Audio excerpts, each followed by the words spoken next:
लोगों का समुद्र देख रहा हूँ और किसनी की जनसभा और करहेल की विधानसभा की जो जनसभा है जिसमें मुझे सरीसर दिखाई दे रहे हैं। और ये दोनों विधानसभाएं वो हैं, दोनों मिलकर के लाखों वोट से भारतीय जनता पार्टी को हराएंगे। पहले भी हराया था, इस बार भी हराएंगे।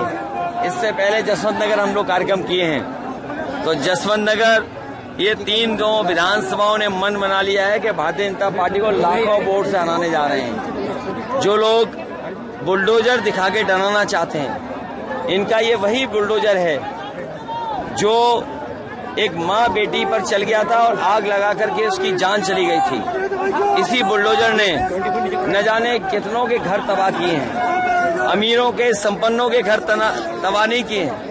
इन्होंने गरीबों के घरों पर, गरीबों की जमीनों पर बुलडोजर चलाए हैं। एक माँ बेटी को जिंदा जला दिया था, बुलडोजर से मार दिया था, याद होगा आपको।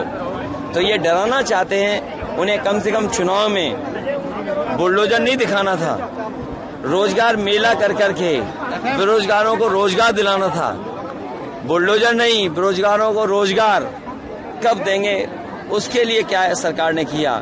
जिस सरकार ने पेपर लीक किए, नौकरियां छीन ली, अग्निवीर जैसी अधूरी व्यवस्था लाई है, वो बहस को हटाना चाहते हैं और बहस को दूसरी तरफ लेना चाहते हैं। आज न केवल लोकतंत्र को खतरा है, बल्कि हमारी आपकी जान को भी खतरा कर दिया है। जब से वहाँ के कोर्ट की रिपोर्ट आई है कि लोगों को हार्ट अटैक या उससे संबंधित बीमारी हो सकती है, तो सरकार ने जिस तरह वैक्सीन फ्री बंटवाई थी, इस बार ईसीजी भी फ्री करानी चाहिए।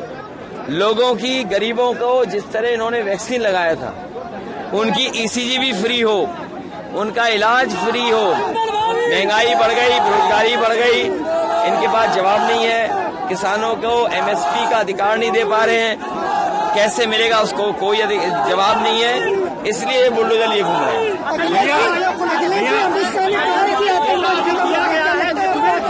देखिए, देश को सबसे ज्यादा सुरक्षित बीजेपी ने किया।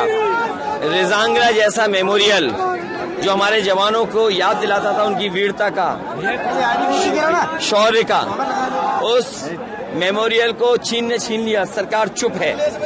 चीन और पाकिस्तान मिलकर के स्पेशल इकोनॉमिक जोन और रोड बना रहे हैं, उस पर भारत सरकार चुप है। आए दिन पड़ोसी देश हमारे प्रदेश और गांव के, कस्बों के नाम बदल रहा है, उसका जवाब सरकार नहीं दे पा रही है।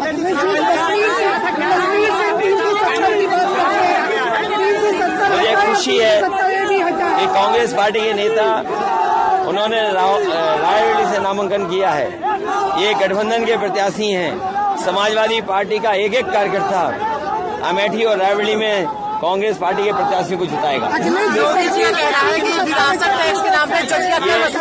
ये हमें अपने बूथ की तो रक्षा करनी है, वहीं इलेक्शन कमीशन भी निष्पक्ष रहे। अगर इलेक्शन कमीशन पे प्रश्न लगता है तो ये बहुत बड़ा सवाल लोकतंत्र पे है। इसीलिए हम लोग कह रहे हैं लोकतंत्र खतरे में है, बाबा साहब भीमराव अम्बेडकर जी का संविधान खतरे में है। योगी जी कहते हैं कि विरासत टैक्स के नाम पे कर वसूला जाएगा हिंदुओं से। कानून का राज चला है, जैसे बीजेपी बुलडोजर चला रही है। उनको भी पता है कि ये जो बुलडोजर दिखा रहे थे, उन्होंने पूरे मैनपुरी की जमीन कब्जा कर ली। भैया भाजपा कह रही है सबसे ज्यादा जमीनें अगर किसी ने कब्जा की हैं तो वो भारतीय जनता पार्टी के नेता हैं। और अगर मैनपुरी की रजिस्ट्रियां निकलवा लो तो उसमें बीजेपी के नेता ही निकलेंगे जिन्होंने कब्जा की हैं जमीनें। भैया भाजपा कह रही है अगर गठबंधन जीतता है तो पाकिस्तान बनाएगा। अब उनकी भाषा इसलिए बदल गई कि वो 400 पार का नारा भूल गए, वो हार रहे हैं, इसलिए भाषा बदल गई है और उनके भाषणों में हार का रुझान आ रहा है।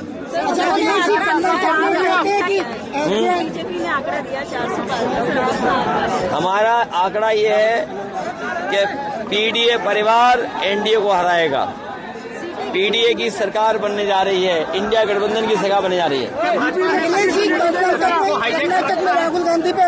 इस बार जनता उनकी हर तकनीक को उड़ा फेंक देगी। हर जनता इस बार तैयार है, और खासकर नौजवान जिनका पेपर लीक हुआ। अगर ये तकनीक में होशियार होते तो पेपर लीक क्यों होता। इस बार ये नौजवान जिसका पेपर लीक हुआ है, वो और उनके परिवार के लोग भारतीय जनता पार्टी की सब तकनीकी उठाकर फेंक देगी।